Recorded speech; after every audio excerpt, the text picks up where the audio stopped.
क्या रावण ब्राह्मण था? विचार एवं विश्लेषण। रावण ब्राह्मण नहीं था, फिर भी उसे ब्राह्मण क्यों कहा गया? अगर हम प्रामाणिक राम कथाओं को ठीक से पढ़ें तो कहीं भी किसी भी प्रामाणिक राम कथा में रावण के लिए कहीं भी ब्राह्मण उपाधि का प्रयोग नहीं मिलता है।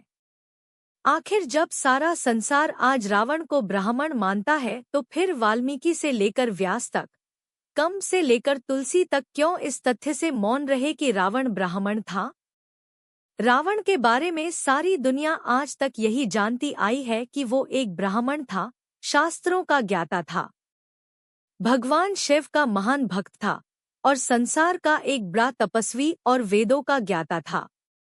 ये भी कहा जाता है कि श्रीराम को ब्राह्मण रावण का वध करने की वजह से ब्रह्महत्या का पाप भी लगा था।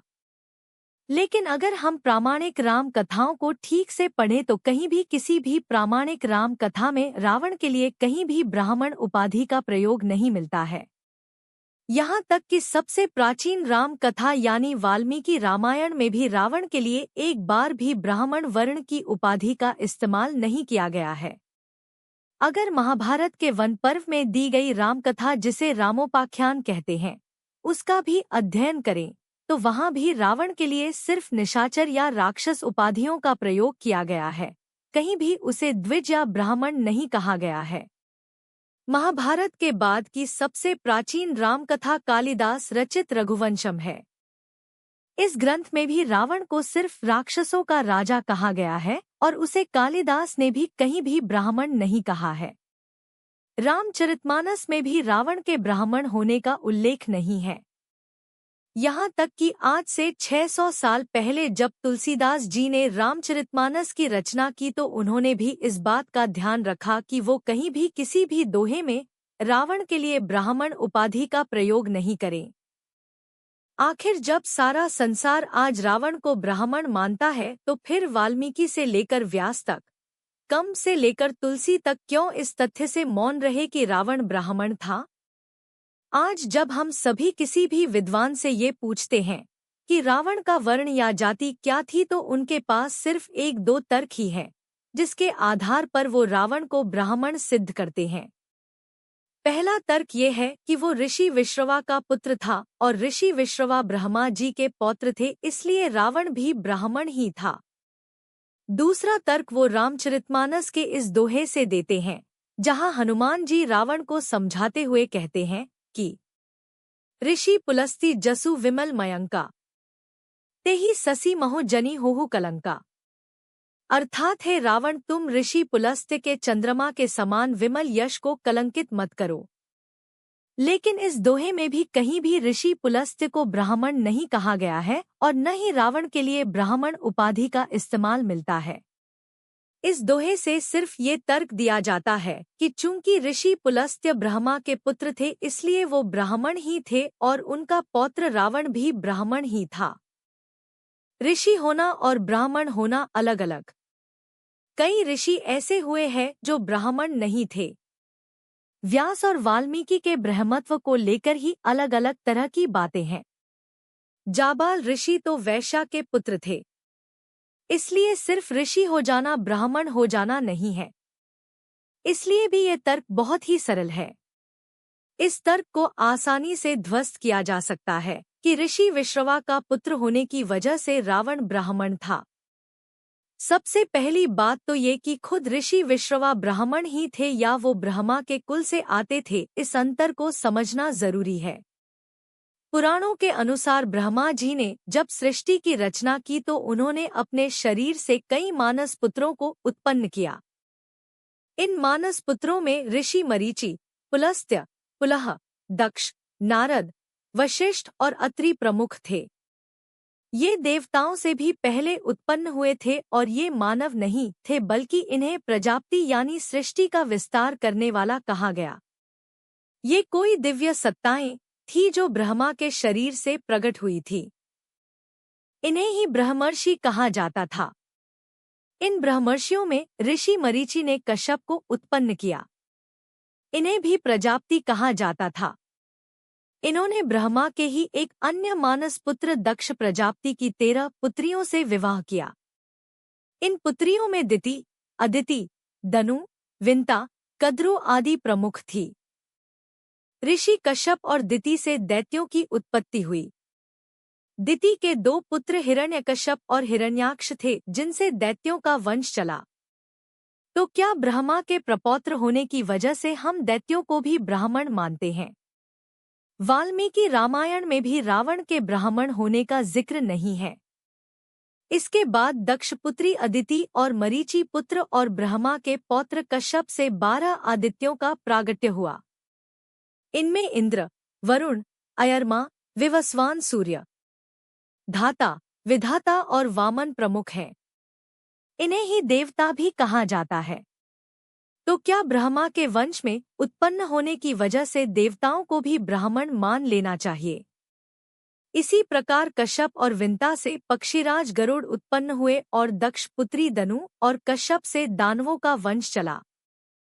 तो क्या दानवों और गरुड़ को भी ब्रह्मा के वंश का होने की वजह से ब्राह्मण माना जाएगा? क्या कश्यप और कद्रु के संयोग से उत्पन्न हुए शेषनाग, वासुकी और अन्य नागों के वंश को भी ब्राह्मण माना जाना चाहिए?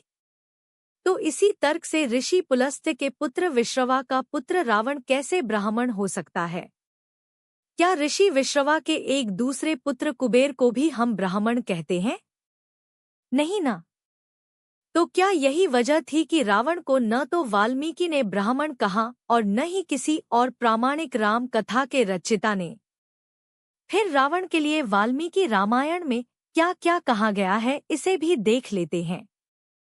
पूरे वाल्मीकि रामायण में रावण को सिर्फ राक्षस वंश का कहा गया है और उसे निशाचर कहा गया है, जो राक्षसों का एक गुण है। तो आखिर राक्षस होते कौन हैं और उनकी उत्पत्ति कैसे हुई?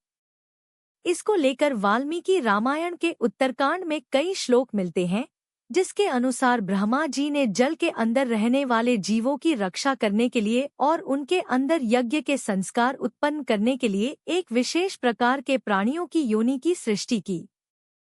इन विशेष प्राणियों, जो कि न तो देवता थे, न दैत्य और न ही मानव, में जिन लोगों के समूह ने जलगत प्राणियों की रक्षा का भार अपने ऊपर लिया, वो राक्षस कहे गए, और जिस समूह ने जल के अंदर रहने वाले प्राणियों के अंदर यज्ञ संस्कार उत्पन्न कराने का दायित्व लिया, वो यक्ष कहे गए। तो एक प्रकार से राक्षस और यक्ष दोनों एक ही योनि के अलग अलग समूह थे, लेकिन वो न तो दैत्य थे, न दानव, न देवता और न ही मनुष्य। यही वजह है कि सीता ये जानती थी कि राक्षस मनुष्य योनि से भिन्न प्रकार के प्राणी हैं। इसलिए जब रावण उनसे विवाह करने के लिए दबाव डालता है, तो वो राक्षसियों से कहती हैं कि न मानुषी राक्षसस्य भार्या भवितुर्महति, यानी कोई मनुष्य योनि में उत्पन्न कन्या राक्षस की पत्नी बन ही नहीं सकती। ये कुछ वैसा ही है जैसे किसी जानवर के साथ किसी मनुष्य का विवाह हो जाए। रावण के ब्राह्मण नहीं होने के पीछे का तर्क। अब इन राक्षसों और यक्षों ने शीघ्र ही पृथ्वी के भी कई इलाकों पर कब्जा कर लिया। बाद में ब्रह्मा जी ने विश्रवा के पुत्र कुबेर को राक्षसों और यक्षों का राजा बनाकर लंका में स्थापित कर दिया। बाद में राक्षसों में ही माली, सुमाली और माल्यवान जैसे शक्तिशाली राक्षस हुए, जिन्होंने कुबेर का विरोध किया और देवलोक पर हमला कर दिया। इस हमले का प्रतिकार करने के लिए देवताओं की तरफ से विष्णु आए और उन्होंने माली, सुमाली और माल्यवान को जल के अंदर रहने के लिए विवश कर दिया। तब सुमाली ने ये सोचा कि अगर उसके वंश में कोई ऐसा उत्पन्न हो जिसके पास ब्रह्मा के प्रजापति पुत्रों जैसी शक्ति भी हो और उसके अंदर राक्षसों का रक्त भी हो, तो विष्णु से बदला लिया जा सकता है। इसके लिए उसने दौहित्र परंपरा का सहारा लिया, जिसे प्रजापति दक्ष ने शुरू किया था। इस परंपरा के अनुसार कोई पिता अपनी पुत्री के संतानों को अपने वंश में शामिल कर सकता है। इसके बाद उसने अपनी पुत्री कैकसी को विश्रवा के पास संतान उत्पन्न करने के लिए भेजा। कैकसी ने बिना विवाह किए विश्रवा से रावण, कुंभकर्ण, विभीषण और शूरपनखा जैसी संतानें उत्पन्न की। एक तो विश्रवा के साथ कैकसी का वैवाहिक संबंध स्थापित नहीं हुआ था, दूसरे सुमाली ने दौहित्र परंपरा के आधार पर कैकसी से शर्त रखी थी कि उसकी संतानें राक्षसों के कुल की मानी जाएंगी। इसलिए रावण, कुंभकर्ण, विभीषण और शूरपणखा को राक्षसों के वंश का कहा गया। वैसे भी अगर विश्रवा के वंश में भी वो शामिल होते तो वो ब्रह्मा के कुल के माने जाते, न कि ब्राह्मण। यही वजह है कि रावण ने हमेशा खुद को राक्षसों के वंश का बताया, और यहाँ तक कि जब विभीषण श्रीराम की शरण में जाते हैं तो वो अपना परिचय कुछ इस तरह से देते हैं। नाथ दसानन कर मैं भ्राता, निश्चर वंश जन्म कुलत्राता। हे श्री राम, मैं दसानन रावण का भाई हूँ और मेरा जन्म निशाचर राक्षसों के कुल में हुआ है। 4 वर्णों की उत्पत्ति। वास्तव में रावण मनुष्य योनि का था ही नहीं, वो सिर्फ राक्षस था। मानवों की उत्पत्ति तो मनु और शत्रुपा से होती है।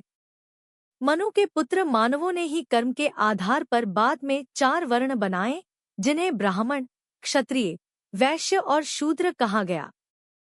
राक्षसों, दैत्यों, देवताओं के अंदर वर्ण व्यवस्था जन्म और कर्म के आधार पर नहीं, बल्कि गुण और धर्म के आधार पर तय होती थी। इसलिए जब रावण का वध हो जाता है तो श्रीराम विभीषण से उसके बारे में यही कहते हैं कि नैवं विनष्टाः शोचने क्षत्र धर्म व्यवस्थिता, वृद्धिमा शंसमाना ये निपतन्ति रणाजिरे। अर्थात विभीषण, जो लोग अपने अभ्युदय की इच्छा से क्षत्रिय धर्म में स्थित हो सम्रांगण में मारे जाते हैं, इस तरह नष्ट होने वाले लोगों के विषय में शोक नहीं करना चाहिए। यानी श्रीराम रावण को क्षत्रिय धर्म में स्थित बताते हैं, न कि ब्राह्मण धर्म में। रावण जब माँ सीता का हरण करने के लिए आता है तब माँ सीता उसका कुल और गोत्र पूछती हैं, तब भी रावण खुद को सिर्फ राक्षसों का राजा बताता है। सत्वन नाम च गोत्र च कुलमा चक्ष्व तत्वता, एकश्च दंडकारण्ये किम अर्थ चरसी द्विज। हे ब्राह्मण, अब आप भी अपने नाम, गोत्र और कुल का ठीक ठीक परिचय दीजिए। आप अकेले इस दंडकारण्य में किस लिए विचरते हैं? माँ सीता के इस प्रकार परिचय पूछने पर रावण क्या कहता है, ये इस श्लोक से स्पष्ट हो जाता है। येन वित्रासिता लोकाः सदैवासुरमानुषाः, अह स रावणो ना सीते रक्षोगणेश्वरः। अर्थात सीते, जिसके नाम से देवता, असुर और मनुष्यों सहित तीनों लोक थर्रा जाते हैं, मैं वही राक्षसों का राजा रावण हूँ। इसका अर्थ तो यही है कि रावण खुद को भी सिर्फ राक्षसों के राजा के रूप में सीता से परिचित करवा रहा है। यही वजह है कि वाल्मीकि से लेकर तुलसीदास सभी ये जानते थे कि रावण उसी प्रकार से ब्रह्मा के कुल से आता है जिस प्रकार दैत्य, देवता, गरुड़, नाग आदि आते हैं, इसलिए उसे ब्राह्मण नहीं कहा। क्या राम जी को लगा था ब्रह्महत्या का पाप? अब एक और समस्या ये आती है कि कुछ पुराणों के अनुसार श्रीराम ने जब रावण का वध किया तो उन्हें ब्रह्महत्या का पाप लगा था। स्कंद पुराण के अध्याय 47 में दी गई कथा के अनुसार श्रीराम ने रामेश्वर में भगवान शिव के ज्योतिर्लिंग की स्थापना रावण के वध के बाद लगे ब्रह्महत्या के पाप से मुक्त होने के लिए की थी। जबकि कुछ पुराण ये कहते हैं कि श्रीराम ने रावण के वध से पूर्व ही रामेश्वरम में भगवान शिव के ज्योतिर्लिंग की स्थापना की थी।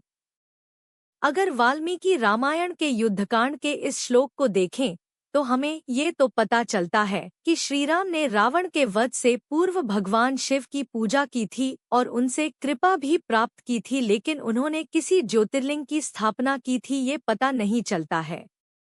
श्रीराम अयोध्या लौटते वक्त सीता को पुष्पक विमान से वो स्थान दिखाते हैं जहां उन्होंने लंका जाने से पहले भगवान शिव से कृपा प्राप्त की थी। एतत् कुक्षौ समुद्रस्य स्कंधावार निवेशन, अत्र पूर्वम महादेवः प्रसादम क्रोध विभुः। तो इस श्लोक से तो यही पता चलता है कि श्रीराम ने सेतु बांधने से पहले ही महादेव की पूजा की थी, लेकिन ज्योतिर्लिंग की स्थापना का जिक्र नहीं करते। लेकिन अगर ये मान भी लिया जाए कि श्रीराम ने बाद में यहाँ आकर ब्रह्महत्या के पाप से मुक्त होने के लिए भगवान शिव के ज्योतिर्लिंग की स्थापना की थी, जैसा कि स्कंद पुराण में वर्णित है, तो फिर ब्रह्महत्या के पाप से मुक्त होने के बाद वो उसी पाप से मुक्ति के लिए कई और स्थानों पर क्यों गए, ये एक रहस्य ही है। क्योंकि देश में कई ऐसे मंदिर हैं जिनके बारे में ये मान्यता प्रचलित है कि श्रीराम ने यहाँ आकर खुद को रावण के वध से लगे ब्रह्महत्या के पाप से मुक्त किया था। इनमें एक स्थान अहमदाबाद के पास धर्मारण्य है, तो दूसरा स्थान हरिद्वार के पास ब्रह्मपुरी, तो तीसरा तीर्थ है सुल्तानपुर जिले में स्थित धोपाप स्थान, और आखिरी हरदोई जिले का ब्रह्महत्या हरण तीर्थ। इन सब के बारे में ये कहा जाता है कि यही श्रीराम ने स्वयं को ब्रह्महत्या के पाप से मुक्त किया था। हनुमान जी से जुड़ा कोई तथ्य नहीं। अब प्रश्न ये उठता है कि आखिर जब श्रीराम को रावण का वध करने की वजह से ब्रह्महत्या का पाप लगा था, तो फिर हनुमान जी ने भी तो रावण के कई पुत्रों का वध किया था, और वो भी इस तर्क से ब्राह्मण ही थे। फिर हनुमान जी के द्वारा ब्रह्महत्या के पाप के विमोचन से जुड़ा कोई तीर्थ क्यों नहीं मिलता? हो सकता है कि किसी काल में ब्राह्मणों की लगातार हत्याएं की जा रही हों, और बाद में उन आताताइयों के अंदर प्रायश्चित की भावना जागी हो, तो उन्हें किस प्रकार समाज में फिर से मिलाया जाए, इसके लिए ब्राह्मणों ने एक शांति समझौता किया हो और ऐसे तीर्थों की स्थापना की हो जिनसे कुछ कथाएं जोड़ दी गई हों, ताकि ऐसी व्यवस्था भी बन जाए कि ब्राह्मणों की हत्या के बाद भी किसी को समाज में स्थान मिल सके अगर वो प्रायश्चित कर लेता हो, तो ये संभव है। इस बात से भी मजबूती मिलती है कि उत्तर प्रदेश के गाजीपुर में एक तीर्थ है जिसे महाहर धाम कहा जाता है। यहाँ 13 मुखी शिवलिंग स्थापित है। यहाँ की मान्यता ये है कि जब दशरथ जी ने ब्राह्मण पुत्र श्रवण कुमार का वध किया था, तो उन्हें भी ब्रह्महत्या का पाप लग गया था, और इसी पाप से मुक्ति के लिए वो महाहर धाम आए थे, और यही पूजा करने से दशरथ जी को ब्रह्महत्या के पाप से मुक्ति मिली थी। लेकिन वाल्मीकि रामायण के अनुसार श्रवण कुमार ब्राह्मण नहीं था, वो तो वर्ण संकर जाति से आता था। जब दशरथ जी ने श्रवण कुमार को बाण मारा और वो दर्द से बिलखने लगा, तो दशरथ जी उसके पास आए और उसे मुनि के रूप में देखकर ये समझ गए लगता है कि उन्होंने किसी ब्राह्मण को मार डाला है और उन्हें ब्रह्महत्या का पाप लग गया है। वाल्मीकि रामायण के अयोध्याकांड के इस श्लोक को देखिए, जिसमें श्रवण कुमार खुद अपनी जाति बता रहे हैं और कह रहे हैं कि मैं ब्राह्मण नहीं हूँ, इसलिए तुम्हें ब्रह्महत्या का पाप नहीं लगेगा। ब्रह्महत्या कृतं तापन हृदयात् पनीयताम् न द्विजातिर्ह राजन मां भूत ते मनसो व्यथा। श्रवण कुमार यहाँ दशरथ जी से कहते हैं कि हे दशरथ, मुझसे ब्रह्महत्या हो गई है, इस चिंता को अपने दिल से निकाल दो। राजन, मैं ब्राह्मण नहीं हूँ, इसलिए तुम्हारे मन में ब्रह्मा हत्या को लेकर चिंता नहीं होनी चाहिए। इसके बाद के श्लोक में श्रवण कुमार अपनी वर्णसंकर जाति के बारे में बताते हुए कहते हैं कि शूद्रायामस्मि वैश्येन जातो नरवराधिप, यानी नरश्रेष्ठ में वैश्य पिता द्वारा शूद्र जातीय माता के गर्भ से उत्पन्न हुआ हूँ। इस पर शोध की जरूरत है। तो अगर दशरथ जी को ब्रह्मा हत्या का पाप लगा ही नहीं था, तो फिर इस तीर्थ से जुड़ी ये कहानी कैसे प्रचलित हो गई? तो इसका अर्थ ये हो सकता है कि ब्राह्मणों और दूसरी जातियों के बीच के संघर्ष के बाद जो शांति स्थापित हुई हो, उसके बाद ऐसे तीर्थों की स्थापना कर उन लोगों को समाज में सम्मान दिलाया गया हो जिनसे ब्राह्मणों की हत्याएं हुई हैं। इसलिए हमें श्रीराम के ऊपर लगे ब्रह्मा हत्या के पाप की सत्यता को लेकर भी थोड़ा रिसर्च करना चाहिए। अब क्यों इन तीर्थों को श्रीराम के ब्रह्महत्या के पाप से जोड़ा गया, इसको लेकर मैं आपको बाद में बताऊंगा। अब हम मूल मुद्दे पर आते हैं कि क्या रावण ब्राह्मण था, सच में ब्राह्मण था? रावण को ब्राह्मण मानने के पीछे कुछ तर्क दिए जाते हैं, जैसे कि वो ऋषि विश्रवा का पुत्र था और ऋषि पुलत्स्य का पौत्र था, इसलिए वो ब्राह्मण था। लोग रामचरितमानस का एक दोहा अक्सर बोल देते हैं कि ऋषि पुलिस जसु बिमल मन्यका ते ही ससी महुआ जनी होहु कलंका। लेकिन इसमें सिर्फ तुलसीदास जी ने ये कहा है कि तुम ऋषि पुलत्स्य जी का यश निर्मल चंद्रमा के समान है, उस चंद्रमा में तुम कलंक मत बनो। यहाँ तुलसीदास जी ने न तो ऋषि पुलत्स्य को ब्राह्मण कहा है और न ही रावण को उस वंश का होने की वजह से ब्राह्मण कहा है। कई ऋषि ऐसे भी हुए हैं जो ब्राह्मण नहीं थे। जैसे वाल्मीकि और व्यास के ब्राह्मण होने को लेकर विवाद है। रामायण में जाबाल ऋषि का जिक्र आता है, वो भी ब्राह्मण नहीं थे। मैंने आपको अभी बताया कि श्रवण कुमार के पिता माता मुनि थे, लेकिन वैश्य वर्ण के थे। विश्वामित्र भी जन्म से क्षत्रिय थे, तपस्या से ब्राह्मण बने थे। इसलिए ऋषि पुत्र होना, ब्राह्मण पुत्र होना दो अलग अलग बातें हैं। श्रीराम पर ब्रह्महत्या का पाप लगा था, तो फिर मेघनाद को मारने के लिए लक्ष्मण जी को भी लगा होगा। हनुमान जी ने भी रावण के पुत्र अक्षकुमार का वध किया था, तो उनको भी लगा होगा। तो सिर्फ श्रीराम और लक्ष्मण जी ने खुद को ब्रह्महत्या के पाप से क्यों मुक्त किया? लक्ष्मण जी के बारे में भी ये कहा गया है कि उन्होंने भी उत्तराखंड के एक तीर्थ में मेघनाद के वध की वजह से लगे ब्रह्महत्या के पाप से मुक्ति के लिए पूजा की थी। तो फिर हनुमान जी पर ब्रह्महत्या का पाप क्यों नहीं लगा, जिन्होंने रावण के पुत्र अक्षकुमार का वध किया था? एक और प्रश्न ये है कि श्रीराम के बारे में ये कहा गया है कि रामो विग्रहवान धर्म, यानी राम धर्म की मूर्ति है। तो क्या वो ये नहीं जानते थे कि ब्राह्मण को शास्त्रों के अनुसार प्राणदंड दिया ही नहीं जा सकता है? फिर उन्होंने ये जानते बूझते हुए रावण का वध क्यों किया? वो उसे कैद भी कर सकते थे और इसके बाद सीता माता को कैद से मुक्त करा सकते थे। इसका अर्थ साफ है कि श्रीराम और वाल्मीकि दोनों ही ये जानते थे कि रावण ब्राह्मण था ही नहीं। इसलिए वाल्मीकि ने जब पहली बार रामायण की रचना की तो उन्होंने रावण को कहीं भी ब्राह्मण के रूप में नहीं लिखा।